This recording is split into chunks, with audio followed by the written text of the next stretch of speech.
বাবাই তুমি কি খাচ্ছ? মাংস ভাত, মাংস ভাত, মাংস ভাত। হায় হায়, আমার সারা ইনস্টাগ্রাম ফেসবুক সব কিছু খালি স্ক্রল করলেই এই মাংস ভাত আর মাংস ভাত। আমারও মাংস ভাতই হয়ে যাচ্ছে।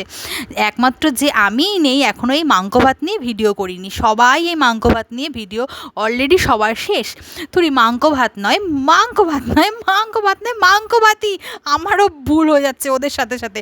মাংস ভাত সেই দিন ছেলের আবদারে বানিয়েছিলাম বাড়িতে মাংস ভাত কালকে। তো সেই ভিডিওটাই তোমাদের সাথে ছোট্ট করে আপলোড করি। প্রথমেই মাংসটাকে ভালো করে আদা জিরা লঙ্কা বাটা, তার সাথে লবণ হলুদ কাশ্মীরি লঙ্কার গুঁড়ো টক দই দিয়ে ভালো করে ম্যারিনেট করে রেখে দেবো আধ ঘন্টা। একটা ফ্রাই প্যানে তেল গরম করে গোটা গরম মশলা, পেঁয়াজ কুচি, টমেটো কুচি, লঙ্কা, তার সাথে কাজু কিশমিশ দিয়ে একটু ভেজে নিয়ে ঠান্ডা করে মিক্সিতে পেস্ট করে নেবো। পেস্টটা ভালো করে চেলে নেবো। তারপরে যেই মাংসগুলো ম্যারিনেট করে রেখেছিলাম সেটা তেল দিয়ে এপিট ওপিট করে ভেজে নেবো, ভেজে তুলে নেবো। এইবার সেই তেলের মধ্যে একটু বাটার দিয়ে তার মধ্যে ওই পেস্টটা দিয়ে দেবো, তার মধ্যে লবণ হলুদ কাশ্মীরি লঙ্কার গুঁড়ো ভালো করে দিয়ে মশলাটা কষিয়ে মাংসটা দিয়ে নেড়ে চেড়ে নামানোর আগে কাশ্মীরি লঙ্কার গুঁড়ো দিয়ে নামিয়ে নেবো। তোমরা বলো তো মাংসটা কী বানিয়েছি?